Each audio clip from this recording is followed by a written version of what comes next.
Okey, bismillahirrahmanirrahim. Assalamualaikum warahmatullahi taala wabarakatuh. Salam sejahtera, selamat petang. Terima kasih untuk mereka yang bersama-sama dengan saya. Kepada yang belum pernah jumpa saya, nama saya Dr. Ruhaizat bin Daud dari Klinik Sabah, Kota Kinabalu.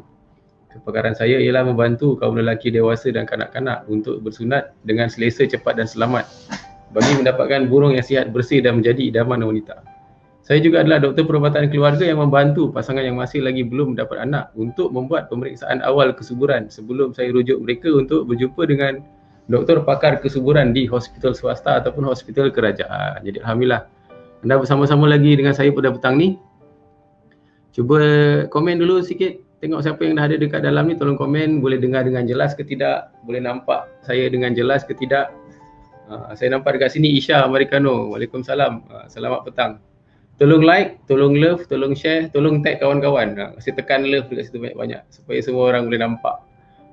Sebab hari ni petang ni kita ada tetamu yang special jauh daripada Semenanjung Tanah Melayu. Semenanjung Tanah Melayu, kita cerita pasal kanser. Selama saya buat FB Live, saya rasa saya belum sentuh pasal kanser pun. Tapi hari ni kita akan back to basic untuk kita berbincang dengan yang pakar lah, pakar perawatan kanser, pakar onkologi daripada Sunway Medical Center. Alhamdulillah, terima kasih kepada Sunway Medical Center kerana memberi peluang kepada saya untuk menemu ramah diorang punya doktor-doktor pakar daripada hospital diorang untuk kebaikan kita bersama. Sebab apa yang kami kongsikan ni, kami harap dapat memberi manfaat lah kepada anda.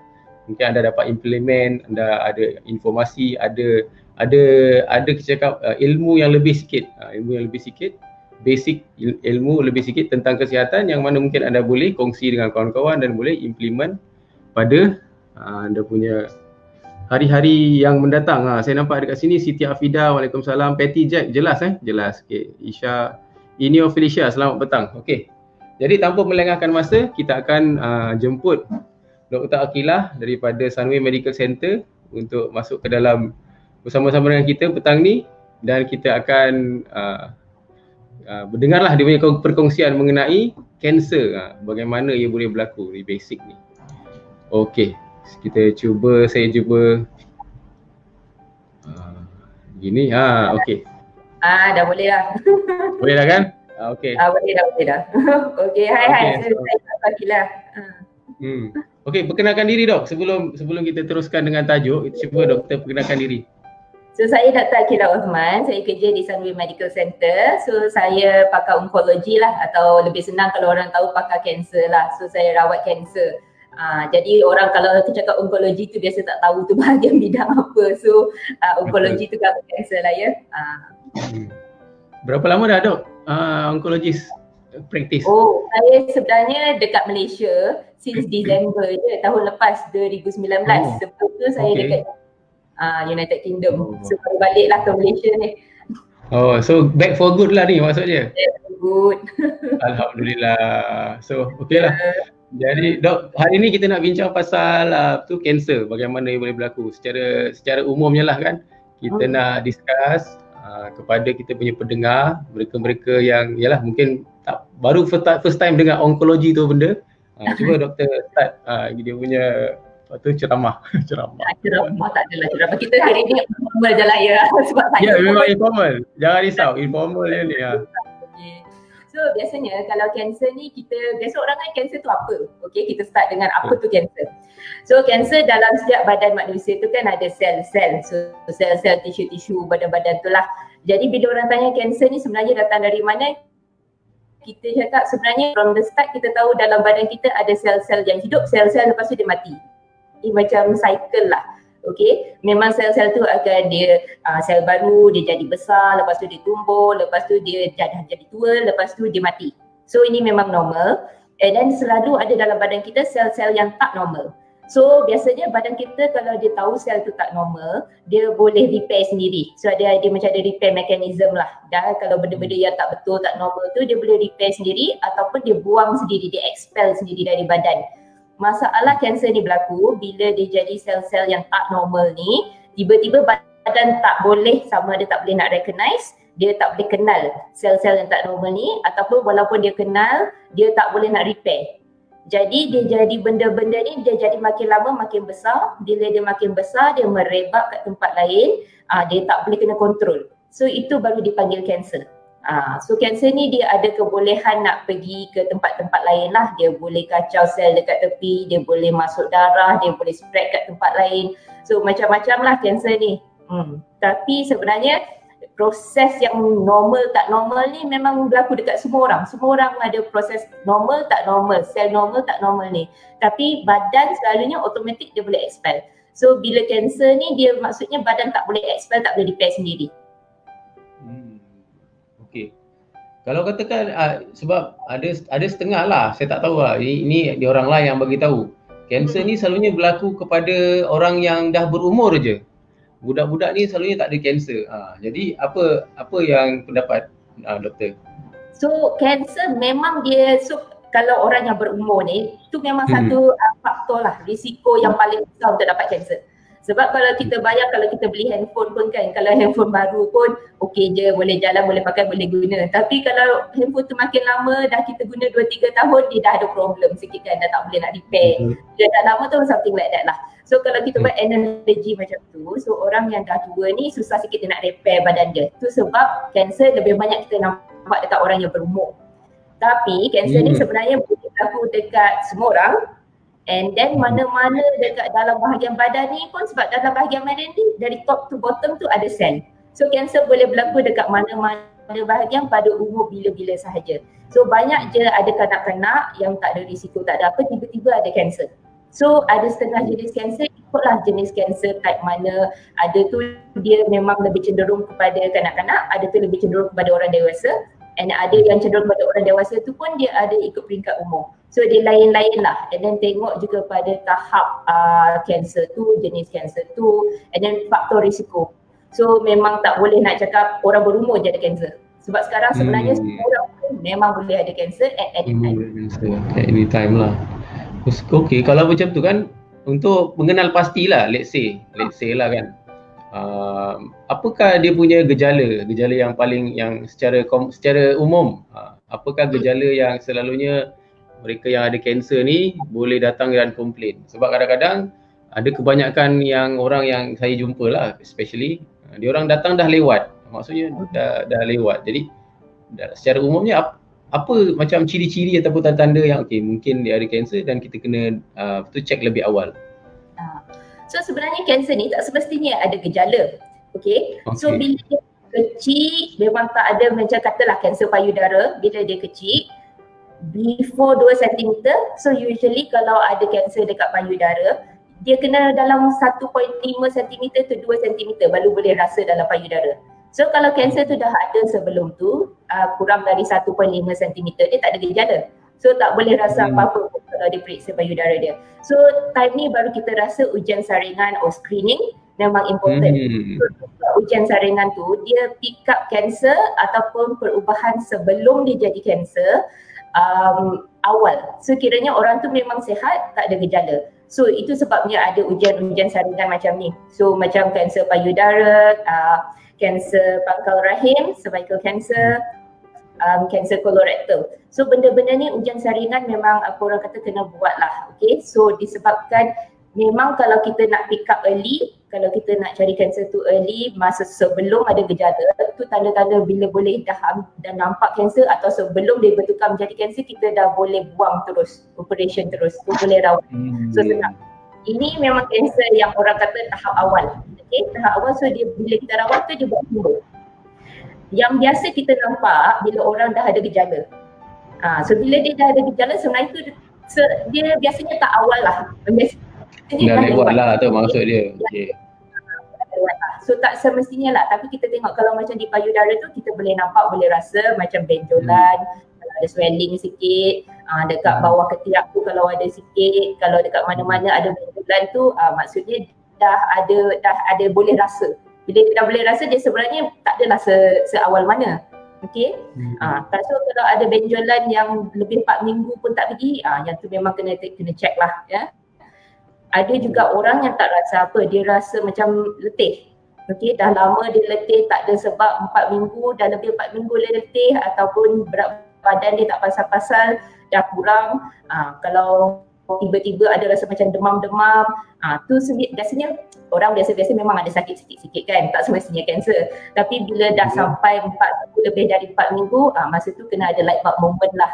Okay, so kena rasa tahu something wrong. Okay, kena pergi check lah. So bab-bab benda-benda kecil macam tu lah. So memang kena kenal badan sendiri, tahu apa yang normal, apa yang tak normal.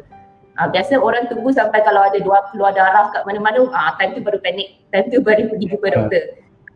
Tapi sebenarnya ada benda macam sains-sains kecil tu, kalau macam biasa tiap-tiap hari pergi buang air besar tapi lama-lama terasa macam seminggu sekali, tu dah tak normal kan. So macam kena tahu diri.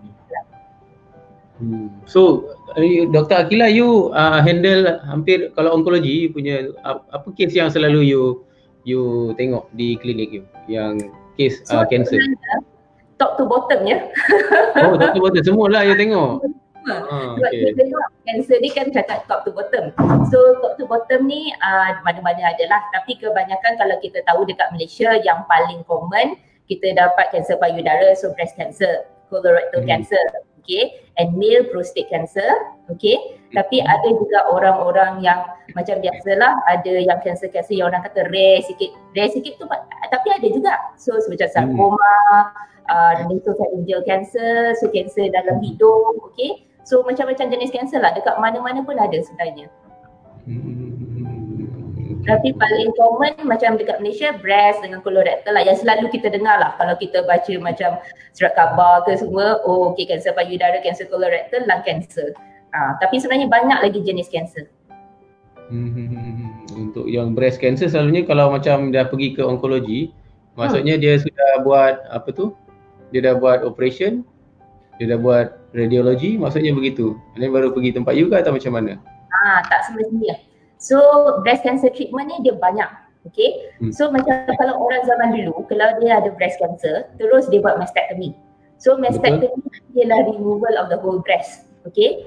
Tapi lama-lama bila orang dah buat kajian, dah buat research, dia tahu mastectomy ni untuk tak semua orang yang actually benefit from mastectomy. So dia jadi lumpectomy.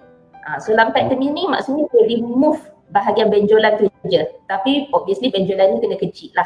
Okay, kalau macam benjolan tu besar, satu breast dah kena, tu memang kena mastectomy lah. Okay, and then dia juga kena tengok tahap mana kanser tu. Okay, kiranya kalau dia dalam breast saja, okay, fair enough. Tapi kalau dia dah merebak ke dalam kelenjar, bawah ketiak, then you dah tahu dia dah stage 3. Kalau dia dah merebak ke dalam ketiak, dia dah stage 3. So kita kena bila kita buat surgery tu, kita kena tahu kita dah remove cancer tu, tapi chances cancer tu relapse atau datang balik ada sebab dia dah masuk kelenjar. Cara dia masuk kelenjar tu through bloodstream. So kalau kita tahu ada sel-sel cancer dalam darah, kiranya dia ada chance boleh pergi tempat lain, okay, boleh merebak. So that's why kita selalu kata surgery alone not enough. So kita kena reduce chances to cancer to relapse. So kita dah tahu kalau dia dah pergi ke kelenjar, ikut scan lah, ikut dengan scan dengan biopsi. Awal-awal diagnosis kita dah tahu ada scan dengan biopsi, dan kita tahu walaupun lepas dia surgery, kita kena bagi kemoterapi.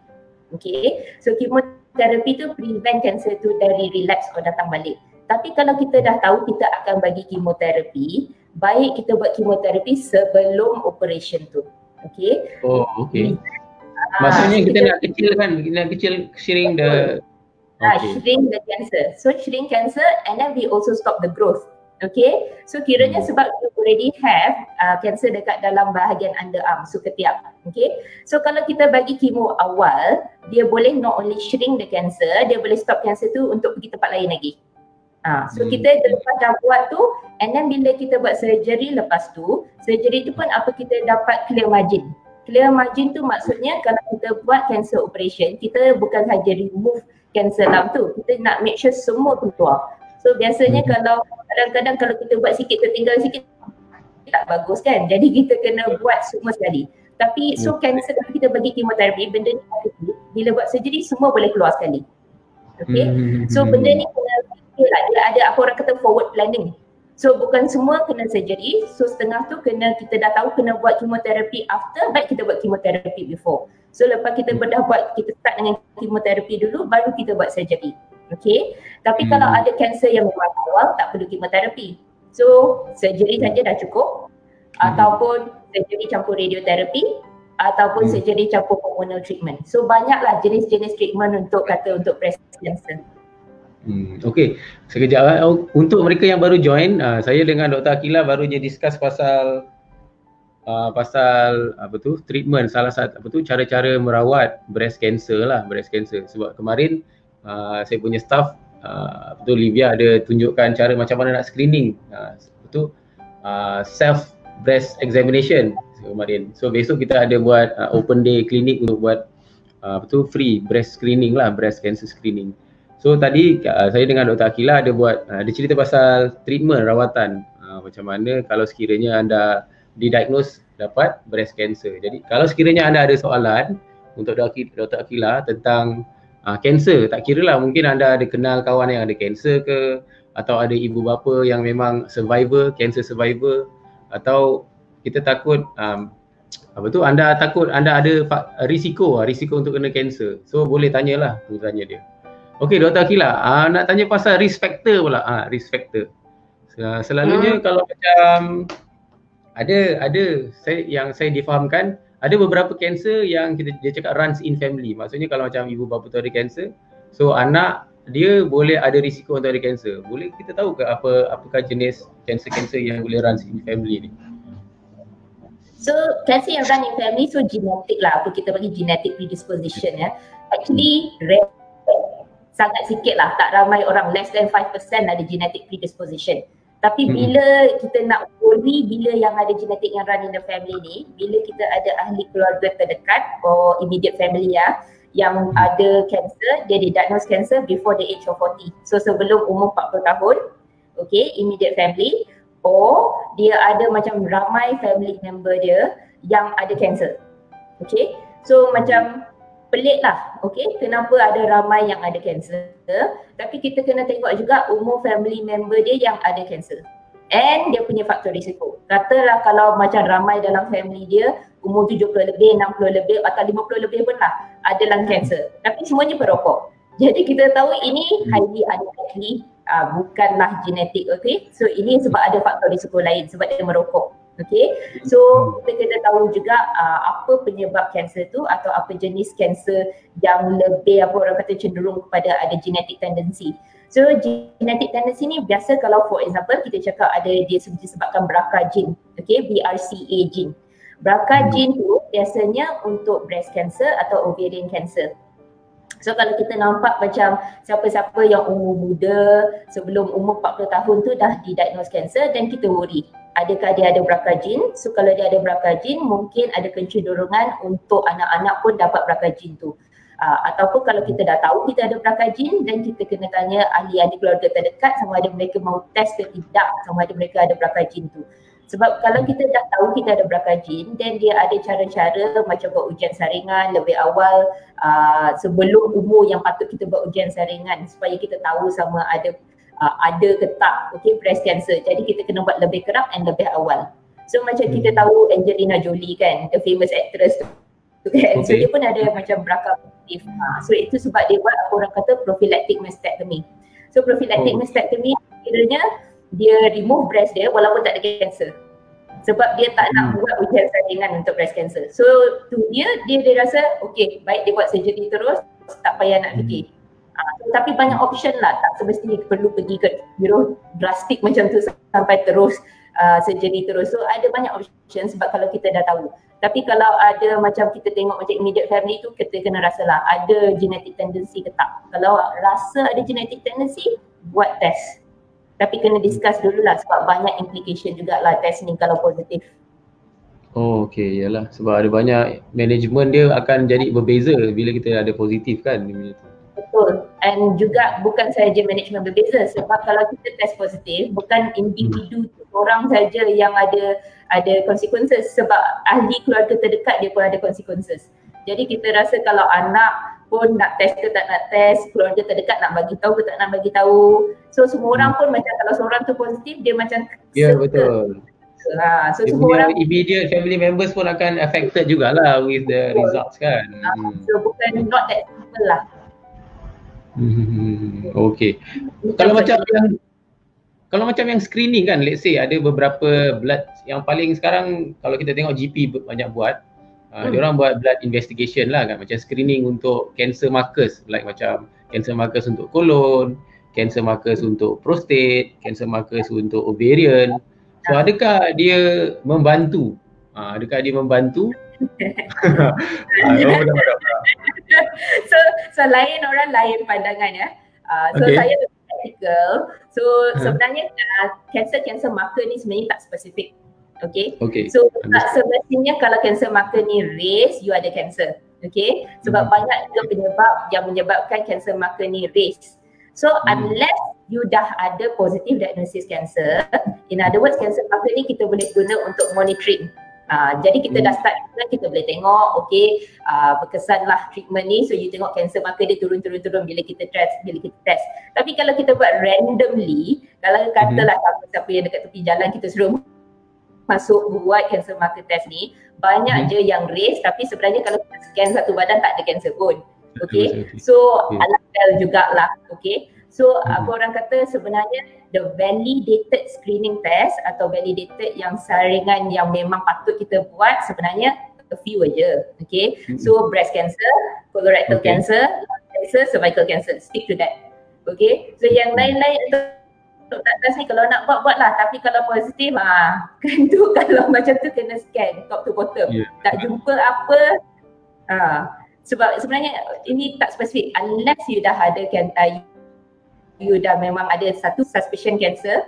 Tapi kalau orang yang sihat tu kalau randomly buat tu, interpret sendirilah apa orang kata. Ya, betul. So basically you suggest untuk buat screening payudara, colorectal, colorectal, lungs, cervical, colorectal and breast. Okay. So Dok, kita boleh masuk sesi soal jawab lah kan? Boleh. Okay, ada beberapa soalan. Saya akan cuba highlightkan tu soalan supaya Dok boleh nampak. Sekejap saya kasih tukar dia punya ni sikit. Okay, mana tadi soalan dia? Ni. Jasper dia tanya, Dok, lelaki boleh kena breast cancer juga? Boleh. Ni jawapannya. Boleh kan? Soalan yang bagus. Boleh, jawapannya. Boleh. Ramai juga orang lelaki yang ada breast cancer. So jadi biasanya kalau ada macam hereditary cancer, so cancer yang disebabkan secara genetik, so memang ada kemungkinan besar lelaki tu ada breast cancer. And biasa kalau lelaki ni kalau dia ada breast cancer, saya sarankan lelaki tu dia buat ujian genetik. So ujian genetik tu akan proof yang dia ada cancer. Lepas tu dia kena periksa lah ahli-ahli keluarga lain. So biasanya kalau lelaki ada cancer ni dia ada ujian genetik. Dia ada genetik tendency. Maksudnya dia ada BRCA genes pada lelaki lah, begitu? Ada BRCA genes tu lelaki perempuan.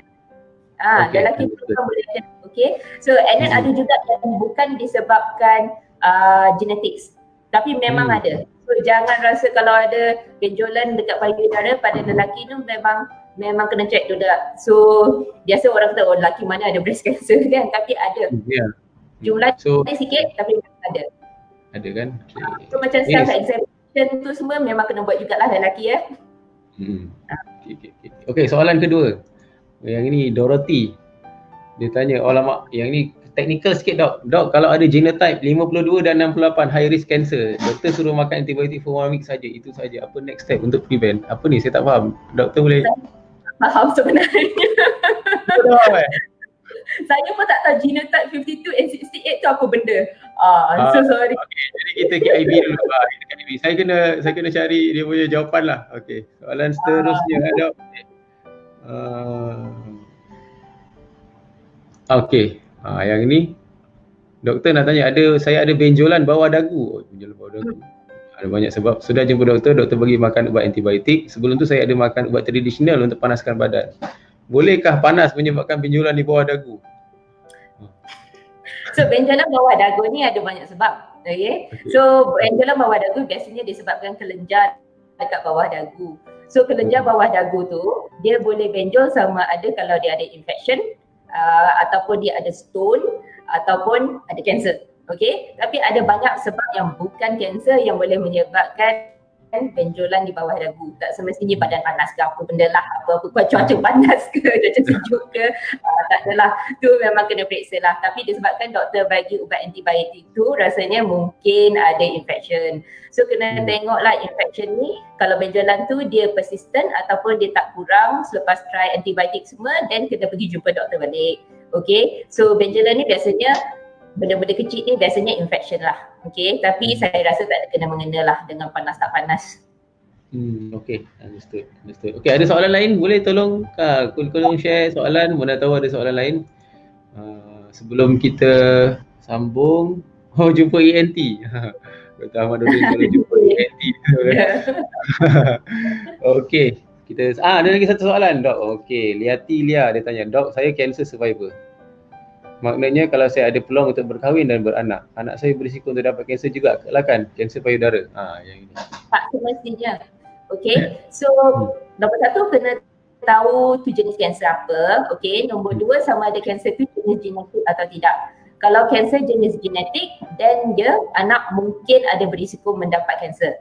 Tapi kalau kanser tu bukan kanser jenis genetik, then boleh sahaja banyak je ramai cancer survivor yang go on to have their own family, have children and no problems. Okay, anak tak ada risiko mendapat cancer.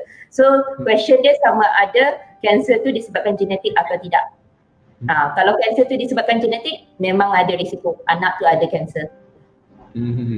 Adakah genetic test tu kan memang kita cakap mandatory kita kena buat untuk setiap patient yang ada breast cancer? Tak. So, tidak mandatory okay. So genetic test tak pernah mandatory. Okay, so genetic test disebabkan kita kata tadi ada implication kan. So kalau kita seorang tu semua orang boleh ada problem, so ada complication. So ini kena memang ada apa orang kata discussion yang betul-betul dengan doktor. Okay, so sebab dia punya result tu kalau positif bukan patient seorang, satu family and then anak-anak in the future and then possibility of problems dengan insurance pada masa depan.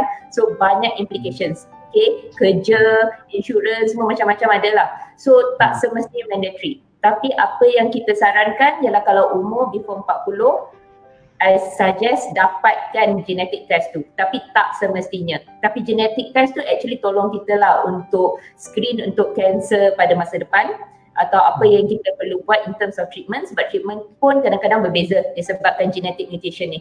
Okay, so for us, untuk kita sebagai doktor senanglah kita cakap kalau dah tahu ada genetic mutation, certain mutation, memang senanglah kita nak targetkan sebab sekarang ada orang kita kata precision medicine, so kita personalizekan treatment tu. Tapi for the patient banyak implication, so bukan mandatory. So that's why you kena ada apa orang kata informed discussion lah. This is a very difficult decision pun untuk patient. Okay dok, saya rasa dah tak ada soalan. So sebagai kita nak kesimpulan lah, sebagai penutup, apa you punya pesanan lah untuk kita punya patient yang kita punya klien ataupun kita punya pendengar-pendengar dan penonton-penonton di Facebook ni, supaya dia at least they can bawa balik a take home message pada petang ni. Cuba share. Jadi take home message ni sebenarnya orang dengar cancer, that's it. Okay, kiranya dah tak ada harapan, no hope, etc. Okay, so yang saya nak cakap take home message ni kalau paling penting, paling bagus kalau kita boleh kesan kanser sebelum ada gejala.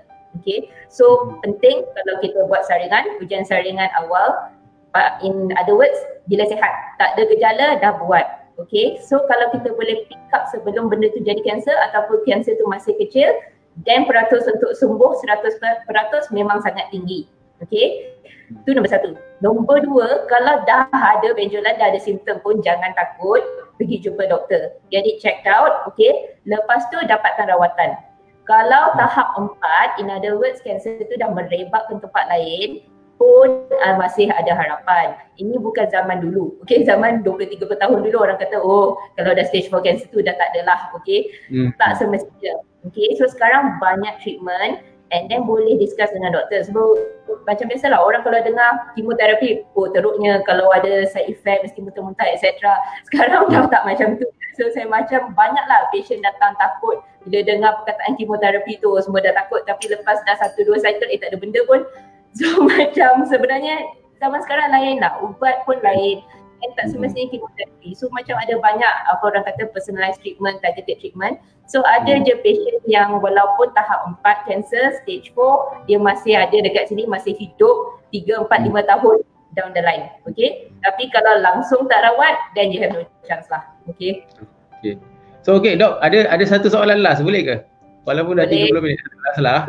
Sebab yang ni sebenarnya kita punya kawan doktor juga ni. Dia tanya. Soalan Dr. Ahmaduddin tanya, ada kajian baru atas kesan vape pada kanser lebih teruk dari rokok?